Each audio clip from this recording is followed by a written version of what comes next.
Ça vous tente un moment détente avec moi? Alors, c'est parti! Bonjour, j'espère que vous allez bien. Alors aujourd'hui, je vous retrouve pour une petite vidéo, je vais appeler ça une petite vidéo astuce. Donc, il s'agit d'utiliser, la pâte polymère de chez Action. Je ne sais pas si vous en avez, si vous l'avez déjà vu. Donc ça se présente comme ça. Alors il y a 4 petits pains de pâte polymère à l'intérieur. C'est un plastique mou qui se durcit, au four. Voilà, donc quand je dis mou, la pâte polymère de chez Action est vraiment, très, malléable, elle est très, très molle. Voilà, on peut en faire mais alors des tas et des tas de choses plus belles les unes que les autres. Là, moi, aujourd'hui, je vais vous parler, mais d'un truc vraiment tout simple. C'est vraiment pas pour la beauté, de la création que je vous fais cette vidéo. C'est pour le côté, sympa. Enfin, je vais vous expliquer. Bref, toujours est-il que, donc ils vendent des petits blocs comme ça de pâte polymère et je crois que c'est 1,18 €, je sais plus si je l'ai dit, je m'y perds. Et du coup, je vais vous montrer comment je les utilise pour, les shakers. Voilà. Donc je vais déjà prendre un bout, je vais faire une petite boule. Donc ça me paraît un peu gros, donc je vais la diviser en deux. Alors en termes de taille et de diamètre, ça sera à vous de voir, je vais vous expliquer. C'est pour faire en fait des petits confettis à mettre dans nos shakers. Voilà, pour les personnes qui aiment faire des shakers, souvent ça coûte assez cher, toutes ces petites choses qu'on peut mettre dedans. Et du coup j'ai pensé à ça, voilà. Donc j'ai fait une petite boule et maintenant je vais faire un petit boudin. Alors, j'aime bien ce mot, un petit boudin. Voilà, donc je fais mon petit boudin au diamètre qui m'intéresse, hein. Vous pouvez en faire de plusieurs diamètres. Voilà, pour avoir des confettis de différentes tailles. C'est vraiment pas compliqué, hein, voilà. Je vous ai dit, hein, ce n'est pas pour le charme de cette création que je vous fais une vidéo, mais bien pour le côté sympa. Voilà, enfin je sais pas comment l'expliquer, mais je pense que quand même dans les shakers ça pourrait vous plaire, donc voilà, j'ai fait mon premier petit boudin. Donc le diamètre ça doit être du 3, peut-être 3, je sais pas, 3 millimètres. Ouais, 3-4 millimètres, voilà. Donc on peut les faire plus gros, on peut les faire plus fins, tout dépend de ce que vous voudrez en faire après. Donc là, moi, je pose ça sur mon plateau. Alors ça, c'est un plateau que j'ai dans mon atelier qui est uniquement destiné à la cuisson de mes pâtes polymères ou quand je fais aussi de la résine, voilà. Je mets une protection et puis ça me sert à tenir tout ça. Enfin bref, c'est pas important. Mais étant donné que c'est du plastique quand même, prévoyez du matériel qui ne sera ou destiné qu'à ça ou que vous nettoierez bien après utilisation. Voilà. Donc je vais prendre, allez, pour vous montrer une autre couleur. Et c'est vraiment pas compliqué, donc je vais pas faire toutes les couleurs en vidéo avec vous. Mais voilà, c'est juste pour vous donner une idée. Donc la petite boule et on aplatit. Donc on fait simplement rouler sous le doigt comme ça. Et on s'assure en fait d'équilibrer notre petit boudin. Voilà. Qu'il soit le plus joli possible. Bah, c'est surtout par rapport à votre taille finale, à votre diamètre final, hein, selon ce que vous voulez avoir.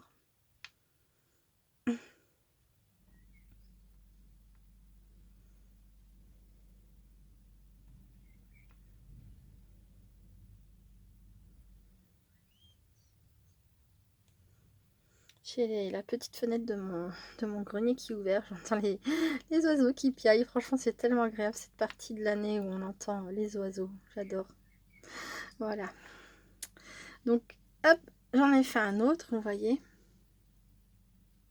Vraiment, c'est rien de compliqué. Alors, c'est un petit peu long à faire, mais voilà, après, ça dépend de votre patience, de votre temps et puis aussi de votre budget parce que du coup, acheter des petits confettis comme ça sur Internet, ça reste assez cher par rapport à la quantité. Et là, avec un pad comme ça, on peut, enfin un petit lot comme ça, on peut vraiment en faire beaucoup, beaucoup. Donc après, chacun fait comme il peut et comme il veut. Mais si vous avez la patience, le temps et puis que ça vous plaît, pourquoi pas. Voilà. Donc hop, je mets sur mon petit plateau. Et donc là, je vais faire plus ou moins pareil avec toutes les couleurs. Je voulais juste vous montrer aussi qu'on peut en faire...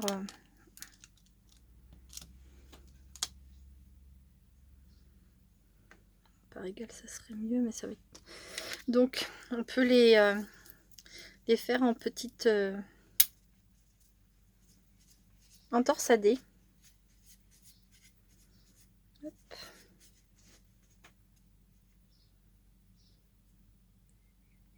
On peut aussi mélanger les couleurs entre elles si on le souhaite.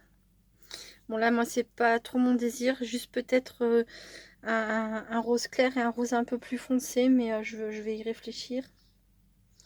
Voilà.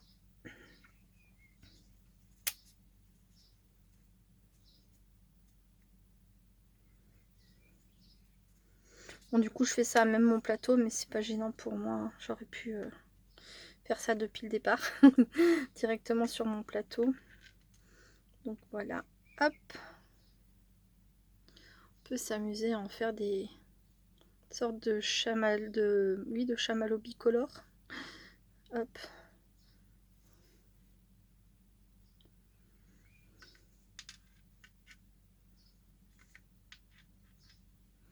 Voilà, avec ce genre de choses, on peut aussi faire des cannes à sucre de Noël. Bon alors là c'est pas du blanc, c'est du rose très clair, mais admettons que ce soit du blanc, hein, voilà. Il suffit ensuite de mettre au four comment dire, tant que la pâte n'est pas cuite, vous pouvez lui donner une forme. Une fois que c'est cuit, c'est trop tard, on peut plus lui donner la forme qu'on veut, donc ça faut le faire au préalable. Et sinon on peut aussi s'amuser, pourquoi pas, à faire des sortes de, comment ça s'appelle, des lollipops. Bon là ce sera pas très réussi, mais voilà, pour vous donner une idée. Là ça serait plus pour des embellissements, pour les créations. On vient, on plante un petit cure-dent et puis on peut faire une fausse lollipop. On peut donc faire des cannes à sucre, et là c'est vraiment pour faire des confettis. Donc voilà, je m'occupe de tout ça, je passe ça au four et je vous retrouve quand c'est fini. À très vite. Donc me revoilà environ une demi-heure après. Donc j'en ai fait plusieurs, hein. J'en ai fait, je crois que j'ai fait à peu près toutes les couleurs. Je me suis amusée à en faire des tout petits comme ça, torsadés. La lollipop en fait, oui, il me semble que j'avais fait une sorte de lollipop. Enfin bref, j'ai remalaxé. Oui, si, c'était une lollipop en dernier. Oui, j'avais montré, je suis désolée, ça fait une demi-heure, trois quarts d'heure. Je vous ai montré comment on pouvait faire la forme de la canne à sucre éventuellement et la lollipop. Donc en fait, j'ai remélangé les couleurs puisque je voulais pas de lollipop là cette fois-ci. Donc j'ai mélangé, voilà. Vous voyez, enfin, pas trop. J'ai pas unifié les deux couleurs ensemble, mais voilà, j'ai fait des petits effets. Voilà, et donc voilà ce que ça donne comme ça, une fois que c'est cuit. Donc là, c'est clair que ça paye pas de mine. Donc je vais prendre cette couleur là et celui-ci. Hop, voilà. Donc celui-ci j'ai déjà testé pour voir si la couleur me convenait par rapport à la création que je vais vous montrer en dernier. Donc voilà, une fois qu'on a nos petits boudins qui sont cuits, voilà, donc ça reste quand même encore assez souple. Là tout simplement maintenant je vais venir les découper. Donc vous pouvez prendre, alors pour les personnes qui ont déjà fait de la fimo, donc une lame comme ça, faites attention de ne pas vous couper, un cutter pareil, faites attention de ne pas vous couper, ou alors un couteau genre céramique, voilà. Et là simplement je vais venir couper de fines tranches, on va dire. Hop. Alors l'avantage de faire ces petits confettis soi-même comme ça, c'est qu'on fait l'épaisseur qu'on veut. Là vous pouvez les conserver comme ça dans une boîte, dans une poche, ou alors les découper, découper tous vos bâtonnets directement en confetti et les ranger déjà découpés. Après c'est à vous de voir. Hop. Donc voilà, vous voyez, c'est vraiment très simple à faire, hein. Essayer de montrer ça de plus près. Ça me fait, oui, des petits confettis. Alors, est-ce que j'ai ma pince à épiler par là? Il me semblait, oui.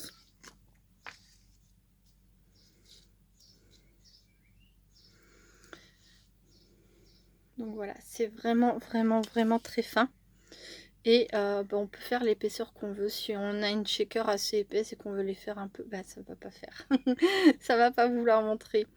Si on a une shaker assez épaisse et qu'on veut des confettis plus épais, ben on les fait plus épaisses, pardon, une confetti. Non, c'est un confetti, donc plus épais.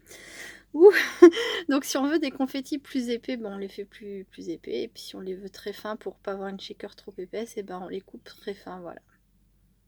Bon, moi j'arrive pas à vous montrer comme je le voudrais, mais on voit que c'est vraiment... Il n'y a rien qu'à voir la fermeture de ma pince, elle est... Voilà. C'est vraiment très fin. Voilà. Donc... Hop. Et donc pareil avec les autres. Alors là j'ai pris 3 de la même dimension à peu près. Mais après je vais regarder dans ce que j'ai fait pour en découper des plus petits. Voilà, parce que du coup l'intérêt de faire différents diamètres, ça permet d'avoir différentes tailles de confettis pour éventuellement ou les mélanger. Ou alors si selon la taille de notre, c'est pareil, selon la taille de notre shaker, si on a une toute petite shaker, qu'on veut que des tout petits confettis, ben, on fait un tout petit diamètre, voilà. Puis si on a une grande shaker et qu'on veut des confettis avec un diamètre un peu plus large, ben voilà, on fait nos petits boudins plus larges. Voilà. Donc vous voyez, c'est vraiment, c'est un peu long, je vous l'accorde, c'est vrai que ça peut paraître long, mais le fait de faire les petits boudins, ça va relativement vite. Et puis ensuite, ben, vous pouvez ne découper que au besoin. Hein. Dans le four, en 30 minutes, non, en 20 minutes. Moi, j'ai mis 20 minutes parce qu'en fait, sur l'emballage, j'ai écrit 130 degrés, 20 à 30 minutes. Et comme ce sont des petites pièces, hein, c'est assez fin, j'ai mis que 20 minutes et ça suffit largement. Voilà, donc où il est passé celui-ci? Il est passé par là.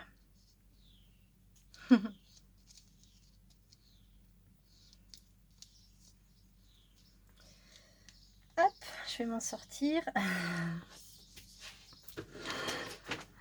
Donc voilà, mes petits roses tout clairs, mes roses un peu plus foncés. Bah, moi j'aime vraiment beaucoup et donc je vais vous montrer ce que ça donne bah, dans un shaker. Voilà, dans une shaker. Pff, je sais plus aujourd'hui. Je m'y perds, c'est un truc, c'est aberrant. C'est la fatigue. Le week-end d'approche, ça va faire du bien. Donc voilà. Voilà, voilà. Je fais une petite pause et je vous retrouve très vite. À tout de suite. Donc voilà, alors avant de passer à ma création, je voulais vous parler, donc ça s'appelle des cannes. Donc ce sont des petits boudins comme ça, enfin plus gros. J'en ai pas retrouvé, pourtant j'en ai une boîte, j'en suis sûre et certaine. Je l'ai pas retrouvé, donc ce sont... je vais quand même encore rechercher dans un endroit et je reviens. À tout de suite. Bon, je suis désolée, j'ai vraiment pas réussi à retrouver mes cannes en pâte polymère, mais c'est pas grave. Bon, moi personnellement, je suis un peu agacée parce que je pensais savoir où c'était et non, bon, bref. Donc, je vais vous montrer ça depuis mon téléphone pour mieux vous expliquer. Donc voilà, ce sont, vous voyez, de longs... Je vais redire boudins. Donc ce sont de longues tiges circulaires avec un motif et quand on découpe de fines tranches, eh bien on a donc, alors là c'est pas ce que je voulais vous montrer mais ça fera l'affaire, je fais des bêtises. Ça permet d'obtenir voilà, de la même façon que mes petits confettis, de fines tranches comme ça avec un motif à l'intérieur. Voilà. Et il en existe de toutes sortes, des fruits, des légumes, des fleurs, des étoiles, des cœurs, des petits personnages, là on voit des petits flots ou rubans ou nœuds, je sais pas, vous appelez ça comme vous voulez. Voilà, je sais jamais comment ça se dit. Donc voilà. Voilà, voilà. Alors, donc là, on va dire que c'est un peu le même principe que ce que j'ai fait, mais en vraiment très, très, très simplifié. Parce que pour faire ce genre de canne, il faut suivre une vidéo ou avoir un savoir-faire, et c'est pas rien. Franchement, pour en avoir fait moi quelques-unes, j'ai fait tomates et fraises. J'ai dû faire pastèque aussi. C'est quand même balèze. Et il faut une quantité de pâte polymère à la base assez conséquente, voilà, parce que pour obtenir ça, d'abord on part vraiment des fois de gros boudins, quoi, donc enfin bref, c'est pas rien à faire, donc on va rester sur du simple, on est d'accord. Donc voilà, allez, j'en reviens à mes petits confettis, vraiment quelque chose de très simple. Donc j'ai préparé, voilà, c'est un PBA. Je vais venir ajouter dedans mes petits confettis. Alors c'est pareil, j'avais pris ça, mais je sais pas si du coup, non, ça sera peut-être encore trop épais pour ma shaker. Donc je ne vais pas en mettre. Je vais mettre de cette couleur-là. J'en ai fait des petits, des grands. Je vais mettre quelques verres. Alors dans le verre que j'avais, j'ai pas le verre que je voulais. C'est pas grave. Je vais mettre des comme ça.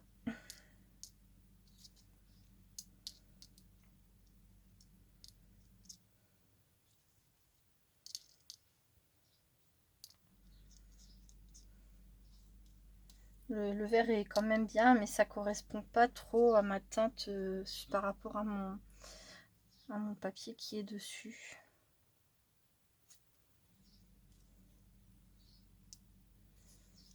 C'est toute claire. Et voilà, comme ça vous permettra de voir si ça vous plaît, si l'idée peut vous intéresser, si ça peut donner un effet sympa.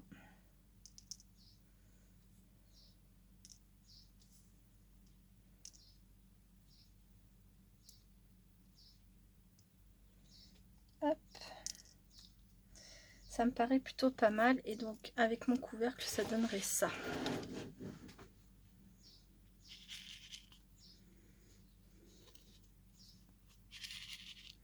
Ouais, j'aime bien. Je vais juste rajouter encore un petit peu, puisque de toute façon je peux, il y a de la place. Je vais rajouter les petits là. Hop, essayez de pas faire de bêtises évidemment, ça serait bien. Je vais pas rajouter plus de verre parce que vous voyez, il est vraiment criard hein, par rapport à mon papier. Ah bah non, de là où vous êtes, vous. Enfin, je vous montrerai de plus près. Voilà. Voilà, voilà. Donc, je vais fermer ça. Ma colle. Eh bien oui, où est ma colle? Ma colle était sous mes yeux. Et je ne l'ai pas vue. Voilà, allez.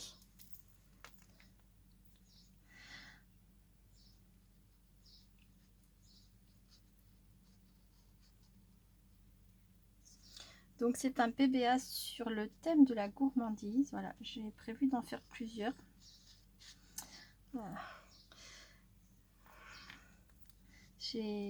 Bon, donc il y a Frédéric et Didi Création qui m'ont offert toutes les deux le bloc de die cut. C'est le paper block, je crois que ça s'appelle, oui c'est ça, le paper block sur le thème de la gourmandise que je trouve magnifique, et ça me donne envie donc de faire notamment des PBA.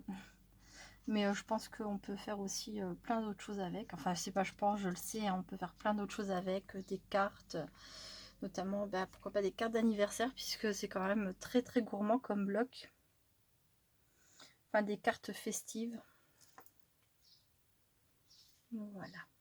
Hop. Bon, je vais faire sécher ça. Donc, vous aurez compris, hein, voilà. J'ai enfermé mes petits confettis. Je vous retrouve très vite. À tout de suite. Donc, voilà, je vous retrouve avec ma shaker finie. Et voilà. Je trouve ça super, super sympa. Donc voilà, c'était une petite idée que je voulais partager avec vous, en espérant que ça vous plaise, que ça vous soit éventuellement utile, évidemment. Voilà, donc ma petite shaker, mon petit PBA shaker est fini, et avec donc des petits confettis fait maison. Voilà, donc là je vais profiter qu'il reste du temps sur cette vidéo pour vous montrer quelques-unes de mes anciennes créations en pâte polymère, puisque c'est pas la première fois que j'en parle, et c'est vrai que comme c'était bien avant, vraiment, il y a très longtemps, avant que je fasse des vidéos YouTube, je ne les ai jamais montrées à personne du coup. Alors si jamais vous n'êtes pas intéressé par la suite de cette vidéo, il n'y a pas de souci, hein, je vous fais plein de gros bisous et je vous dis à très bientôt. Et puis pour les personnes qui seraient intéressées par la suite de cette vidéo, je fais une petite pause et je vous retrouve tout de suite. À très vite. Donc voilà, je vous retrouve avec un petit échantillon des choses que je faisais à l'époque où je faisais de la pâte polymère, et je travaillais essentiellement la pâte Fimo. voilà, de la marque Fimo. Donc j'ai fait comme je pense toutes les personnes qui ont fait de la pâte polymère, j'ai fait beaucoup de gâteaux, j'ai fait... Alors pour les enfants, je m'amusais à faire... Alors ça par exemple, c'est un sèche-cheveux, voilà, pour les Barbies. Le savon avec le porte-savon. Les dentifrices. Voilà, parce que le brossage de dents c'est très important. Le petit pot pour mettre les petits cotons démaquillants des poupées. Voilà, ce genre de choses. Pour les Monster High, je m'étais amusée à faire un plateau repas. Pour les personnes qui ne connaissent pas les Monster High, c'est une poupée un peu particulière. Voilà, qui aime... voilà, avec des modèles de cercueil, etc. Enfin, c'est très particulier. J'adore, j'adore, j'adore les Monster High. J'ai été une grande fan. Voilà, donc je m'étais amusée à faire des plateaux, des bols, enfin voilà, des choses rigolotes. Je me suis amusée aussi à faire ce genre de petites créations là, des petites poupettes. Alors moi j'étais très nulle par contre pour les yeux, le visage. Je me débrouillais pas trop mal pour ce qui était corps, mais dès qu'il s'agissait de faire le visage, c'était fini. J'étais vraiment pas douée. Des bijoux. Voilà, ça c'est un bijou pardon, que je n'avais pas fini de créer. Là pareil, c'était pour faire des boucles d'oreilles. Donc ça, des bijoux, c'est pareil, j'en ai fait mais une quantité juste incroyable. Des sacs aussi pour les poupées. Voilà. Qu'est-ce qu'il y a d'autre? J'ai fait de la vaisselle, des bols avec de la salade de fruits dedans. Vous voyez les petites cannes là qui permettent de découper des tranches. Et ben voilà, ça servait aussi à ça. Des boucles d'oreilles encore. Voilà, mais celles-ci elles sont faites, elles sont montées, elles sont finies. Donc les petits cornets là, c'est fait main hein, avec je sais plus ce que c'était qui permettait de faire de la texture comme ça, si c'était un truc que j'avais récupéré ou un truc exprès. Enfin voilà, ça aussi c'est pareil, j'adorais en faire pour ensuite les mettre soit en bijoux, soit pour les donner aux enfants. Enfin voilà. Ah bah une petite lollipop justement. Voilà. Plein de gourmandises. Dans ma descente d'escalier, j'ai un endroit au bas des escaliers qui est vraiment plus large et où j'avais pu mettre en fait en décoration sur chacune des premières marches, donc 4 ou 5 marches, je ne sais plus, des portes comme ça que j'avais fixées contre les marches, comme si en fait c'était des entrées de mini maisons. Voilà. De petits lutins, de petites fées, de souris, je ne sais plus ce qu'on avait imaginé avec les enfants. Et donc voilà, il me manque, je crois que c'est 2 portes. Il y en a une qui... Enfin, du coup, Timothée était petit quand j'avais fait ça. Donc Timothée, c'est mon 4e. Et il était fasciné par ces portes. Donc évidemment, il y a touché plein de fois. Et il en a cassé. Celle-ci, il y avait un petit balai qui était fixé au pré. Et il y avait des champignons qui étaient fixés là. Et le panier aussi, pareil, il l'a cassé. Bon, c'est pas grave, hein, c'est... Ce qui était mignon, c'était de le voir fasciné par ces portes. Voilà, voilà. Qu'est-ce que j'ai fait d'autre? Des porte-clés. Ça, c'est un autre début de bijoux. Voilà. Voilà, voilà, pour vous dire que oui, j'ai quand même vraiment fait des choses en pâte polymère, hein, quand je vous en parle. Enfin, les quelques fois où j'en ai parlé, c'est pour de vrai, hein. J'avais fait, oh, c'est pareil, j'adorais faire ça. C'était des gâteaux comme ça, mais à plein d'étages, de la couleur de l'arc-en-ciel. Voilà. Donc oui, enfin j'ai vraiment, personne ne m'a traité de menteuse, hein. Personne ne m'a dit c'est pas vrai ou c'est bizarre t'en parles, mais t'as jamais rien montré, rien de tout ça. Mais c'est juste que voilà, pour une fois je me suis dit, allez je vais ressortir mes petites vieilleries, ce que j'ai mis dans un carton pour vous les montrer, voilà. Ça c'était pour aller avec cette porte là.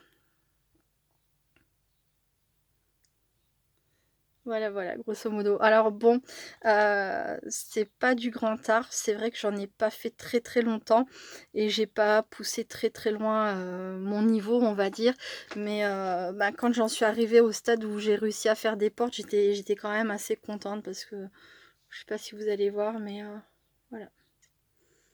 C'est quand même un peu travaillé, quoi. Voilà, je dis pas que j'étais super douée, loin de là, mais En tout cas, je m'amusais beaucoup à faire de la pâte polymère. Et puis j'ai arrêté petit à petit parce que ben avec les chats déjà, il y avait des poils, il y avait pas mal de poils puisque j'ai recueilli pas mal de chats à un moment donné chez moi. Et je pouvais pas leur fermer la porte de la pièce où je scrapais parce que bah, ça les rendait tristes, hein. C'est un peu comme avec Chamallow. Mais du coup, c'était plus trop, comment dire? Ça allait plus trop. Mon activité n'allait plus trop avec le fait d'avoir des chats à la maison et j'en avais vraiment, je crois que je suis montée jusqu'à 13. J'en ai recueilli jusqu'à 13 d'un coup. Donc c'est pas mal, voilà. Et puis c'était beaucoup de travail et puis bon, il y avait plein de choses qui s'étaient mises dans le milieu qui ont fait que, ben, voilà, petit à petit, un jour j'ai arrêté et je n'ai jamais repris. Voilà. Voilà, voilà. Bon, bah, écoutez, c'est tout pour cette petite vidéo. J'espère qu'elle vous aura plu, même si elle n'était pas d'une grande utilité en soi, mais voilà, j'avais envie de la faire. Pour lundi, alors demain, là aujourd'hui nous sommes jeudi, je vais poster cette vidéo vendredi matin. Et ce week-end, je vais essayer de faire la vidéo sur les PBA pour, donc ce week-end, c'est-à-dire demain, puisque là vous aurez cette vidéo vendredi, donc demain samedi, je vais essayer de refaire une vidéo sur les PBA en espérant pouvoir répondre à toutes les questions qui m'ont été posées. Et après, on approchera très vite des vacances. Donc bon, déjà pour aujourd'hui, je vous souhaite un très très bon week-end. Je vous fais plein plein de gros bisous. Je vous dis donc bah, à très vite du coup, puisque je vous referai quand même une vidéo sur avant le début des vacances. Voilà. Et puis bah, je vous dis restez créatifs et créatifs. À bientôt. Bye bye.